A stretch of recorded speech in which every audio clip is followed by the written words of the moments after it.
Hey, are you a business owner, entrepreneur, or professional? If so, we want you to apply to be a featured guest on our show.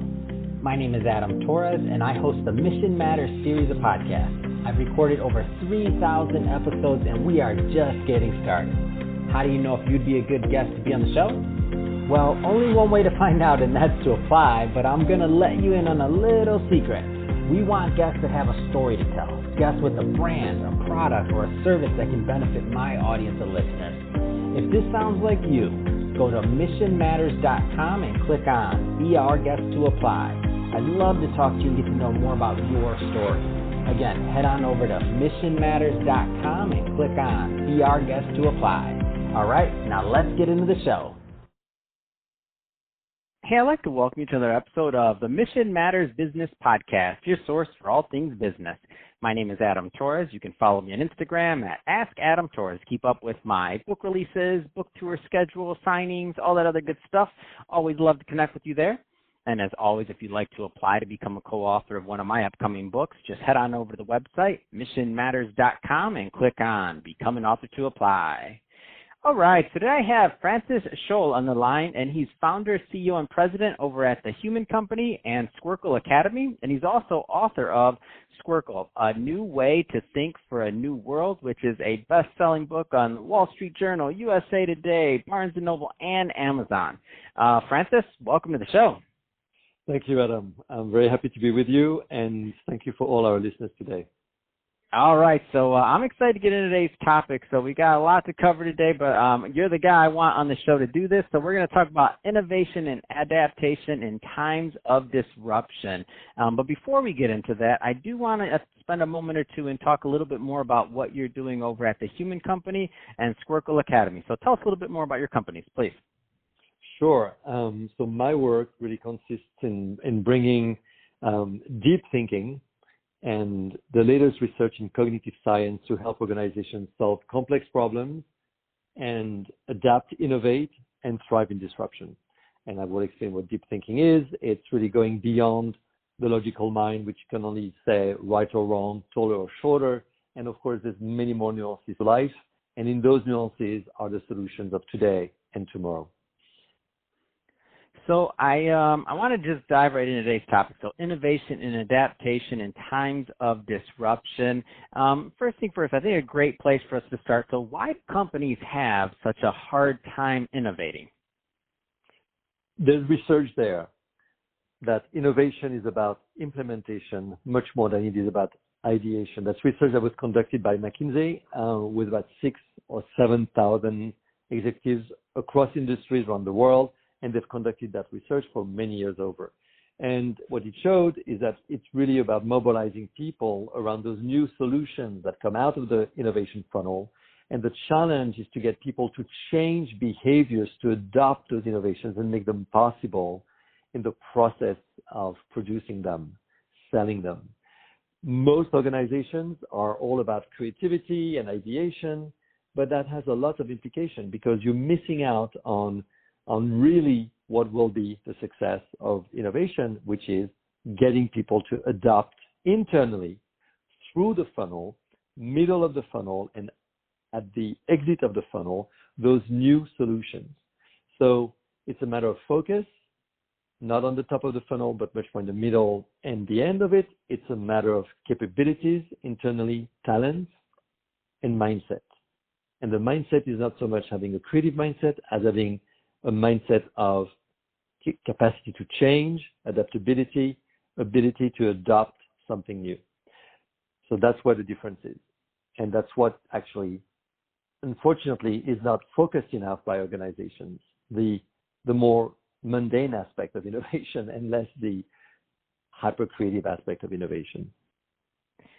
So, and to me, I love people that quantify, measure, and help companies innovate and boost innovation because to me, like sometimes there's these magic moments in different companies when they're able to do something, and it's like, oh, if we could only capture that and put it in a bottle, and if we can use that again, and it's not just this like one-time event, and if it can be a culture, or if it can be a change, and if we can do this often, I mean, what an amazing thing! It doesn't have to be like a miracle or this one-time thing.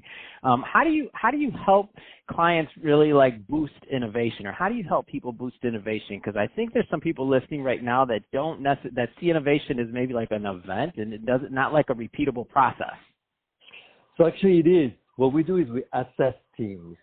We assess teams to see where their strengths are and their opportunities when it comes to innovation. And innovation really has four moments: the ideation, actually the first one would be more the empathizing with the end user, whether it's a customer, whether it's a consumer, whether it's internally your employees, and looking at how you can really best like human-centric design. The second one is once you've really understood from within the need for the innovation, then let's ideate around this. Okay, we understood the person, let's ideate from that really intimate need.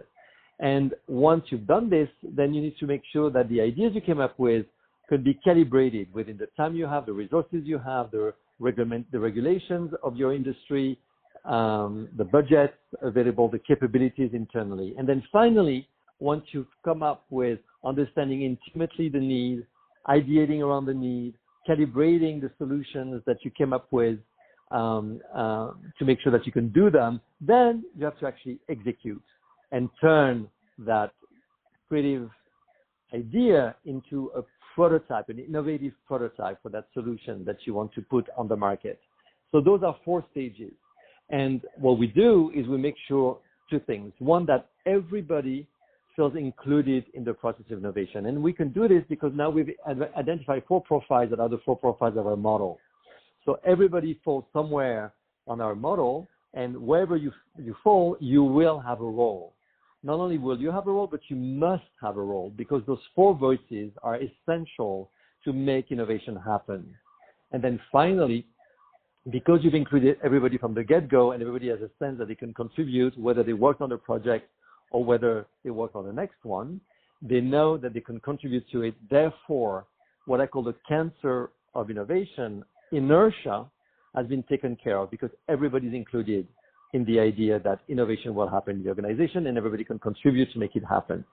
So when you don't include people from the get-go, what do you have? You have at best people who don't contribute, and at worst people who resist the idea that it did not contribute to develop.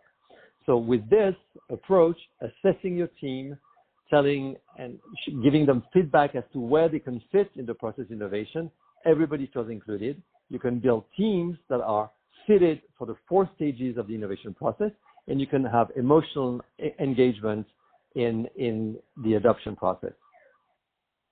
So I know at the Human Company you work with larger organizations, and I know at Squircle Academy it's more online and more digital. So it's geared and aimed towards some of your smaller business owners that can work at their pace.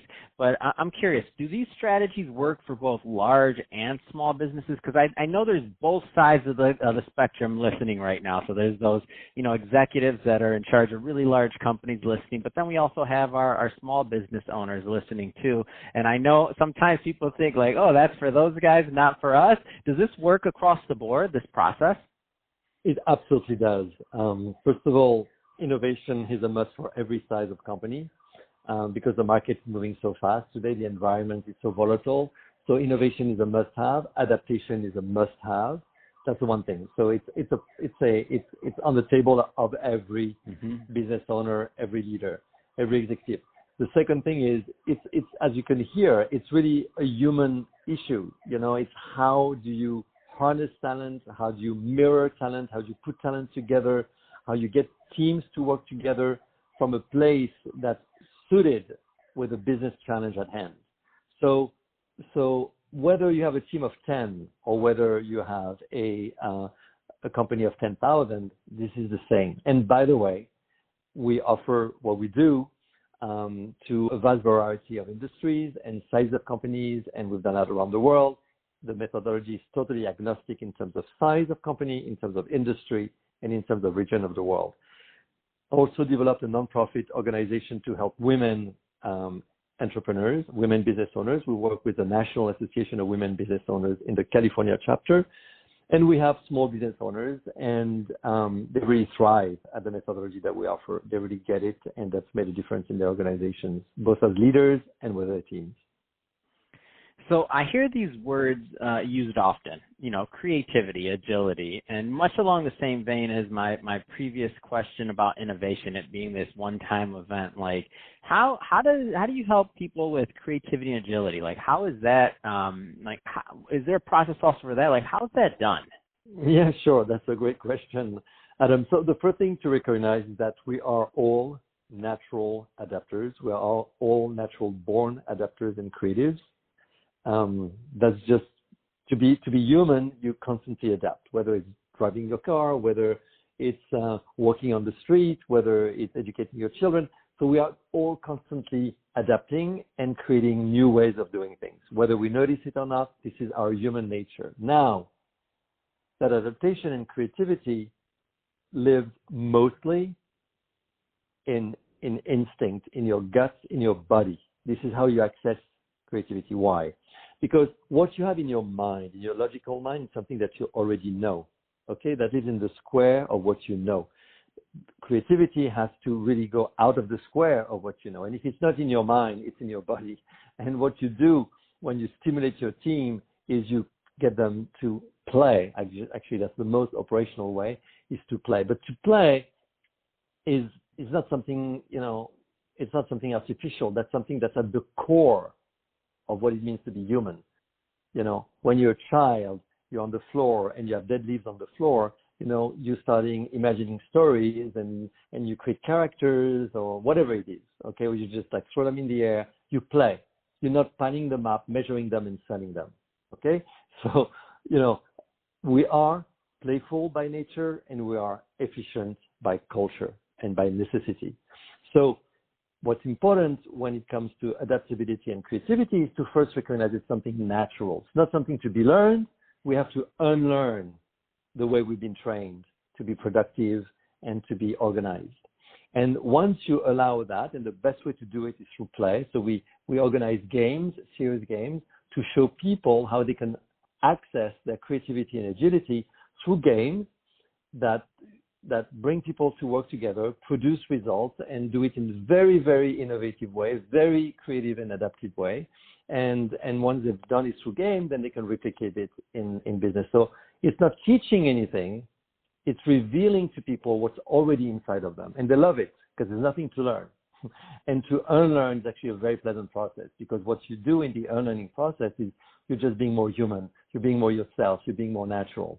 And that brings a lot of energy, a lot of enthusiasm, a great sense of possibility, and it brings results, but in a different way than aiming at it like the arrow of the bow going to the target. This is not the way you get to creativity and agility.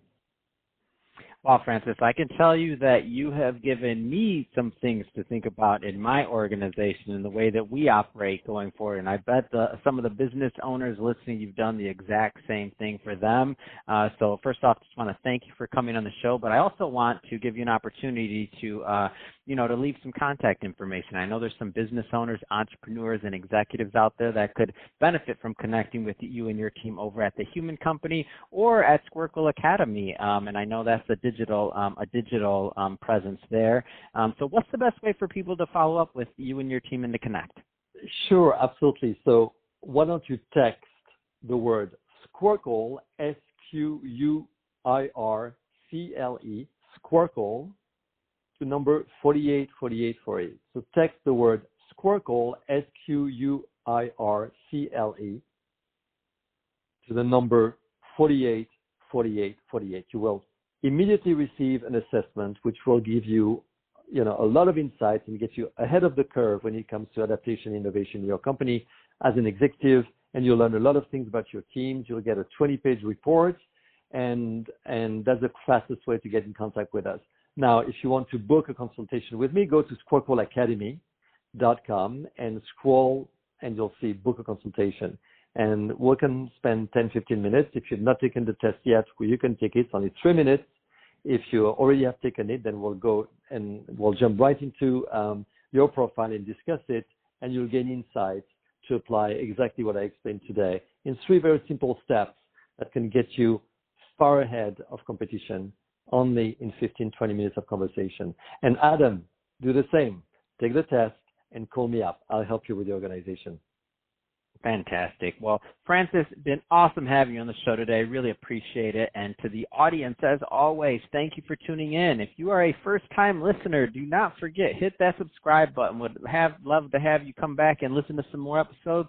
We're working hard to get you good knowledge over here. And if you're watching this on our YouTube channel, don't forget, hit the subscribe button there, but also leave us some comments on the video.